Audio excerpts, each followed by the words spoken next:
Vous faites une randonnée et vous assistez à la descente d'une vague de brouillard. Vous avez envie de partager ce moment, mais c'est difficile parce que c'est une expérience totale. Vous êtes dans un paysage magnifique à 360 degrés. Il y a le champ mystérieux de la brume qui tombe sur la montagne, l'humidité qui tout à coup imprègne tout, et puis l'odeur des pins qui est plus marquée. Comment faire pour partager tout ça? On ne peut pas parce que le réel est d'une complexité infinie. De toute façon, vous savez bien qu'on ne transmet pas d'habitude les sensations de chaud ou de froid ou les odeurs. Donc on va devoir trancher le réel et dans notre cas, on va essayer pour l'instant de transmettre le son étrange de cette brume qui descend sur la montagne. Le son, c'est de la pression qui évolue au cours du temps, qui va être saisie par un capteur. Mais à nouveau, on ne va pas pouvoir transmettre le son dans toute sa complexité, parce que le son, il prend une infinité de valeurs au cours du temps. On va devoir prendre des valeurs à intervalles réguliers afin de ne pas transmettre une infinité d'informations. Vous savez peut-être que pour les images, 25 images par seconde donnent l'illusion du mouvement. Mais pour le son, il faut beaucoup plus de prise de valeur, il en faut 200 000 par seconde. Autrement dit, il faut faire un saucissonnage très très fin de notre son. C'est ce qu'on appelle l'échantillonnage.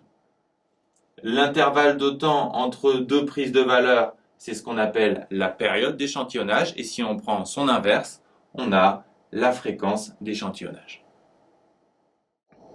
Ici, on a le signal généré par le son en sortie de capteur. C'est un signal continu qui prend une infinité de valeurs dans le temps et une infinité de pression. C'est un signal analogique.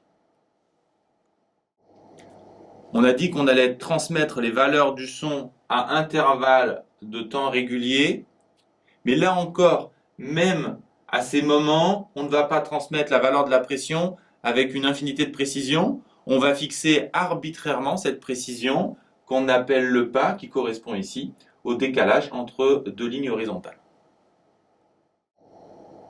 Le pas s'obtient en faisant la différence entre la plus grande et la plus petite valeur possible. C'est ce qu'on appelle la plage de valeurs, divisé par le nombre de valeurs rendues possibles par notre codage.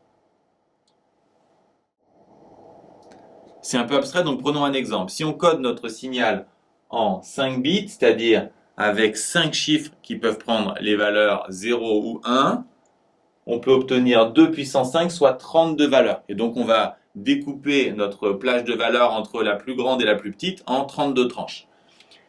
En réalité, pour transmettre un son, on ne travaille pas en 5 bits, mais en 16 bits, ce qui nous permet de couper le signal en 62 000 tranches. Bon, moi ici, je vous en ai représenté 6 ou 7.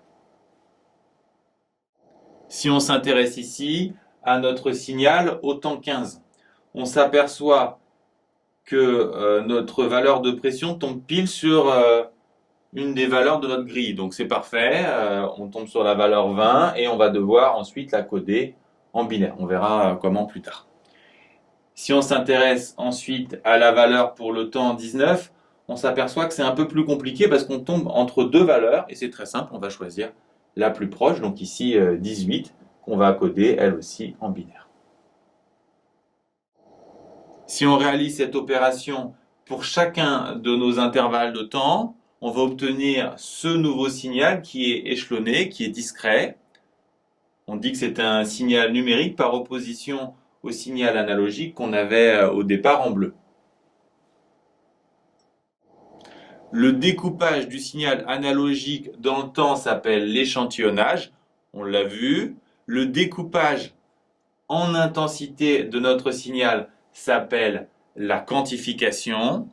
Et la traduction des valeurs obtenues en binaire s'appelle le codage. Ce sont les 3 étapes de la numérisation.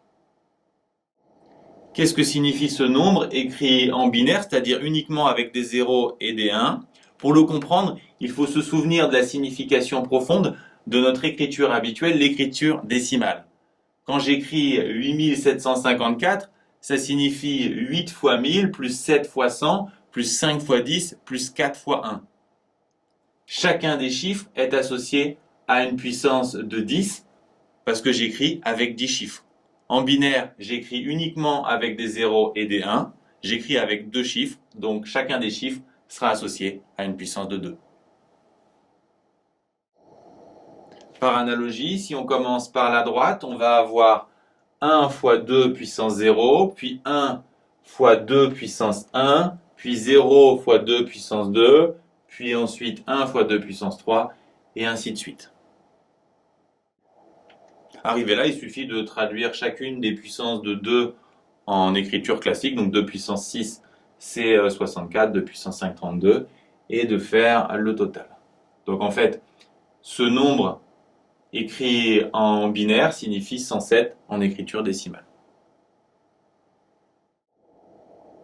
En pratique, le plus simple pour traduire un nombre en binaire consiste à construire un tableau avec autant de cases qu'on a de chiffres. On écrit à l'intérieur les puissances de 2, les unes après les autres en partant de la droite. Et ensuite, il suffit de recopier notre nombre en binaire. Et bien sûr, à la fin, on fait le total. Inversement, si on a un nombre en décimale, comment le traduire en binaire? On va ici l'écrire avec un octet, c'est-à-dire avec 8 bits, 8 chiffres composés de 0 et de 1, ce qui nous permet d'écrire 2 puissance 8, soit 256 valeurs, ou autrement dit, tous les nombres de 0 à 255. Si vous voulez écrire 74 en 8 bits, commencez par faire un tableau en partant, comme tout à l'heure, de la droite et en écrivant 8 puissance de 2 successives. Donc vous multipliez tout simplement à chaque fois de 2 en 2 jusqu'à avoir 8 valeurs. Ensuite, votre 74, vous allez essayer de le décomposer uniquement avec ces puissances de 2. On ne peut pas mettre 128 dans 74, par contre, on peut mettre 64. 74, c'est 64 plus 10. Et le 10 lui-même, on va à nouveau le décomposer. On peut le décomposer en 8 et 2. Et ensuite, il suffit de remplir le tableau. 128, il n'y en a pas. 64, on en met 1. 32, il n'y en a pas. 16 non plus.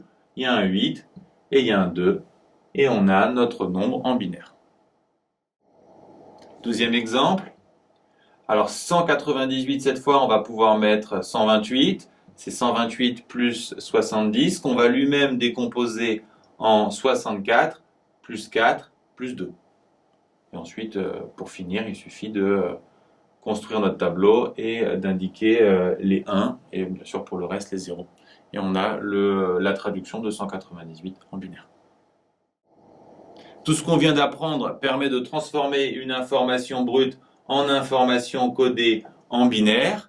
Ça se déroule dans ce qu'on appelle l'encodeur, mais ensuite notre information, il faut encore la transmettre. Elle est transmise tout simplement par l'émetteur jusqu'au récepteur, et puisqu'elle a été codée, il va falloir très logiquement la décoder.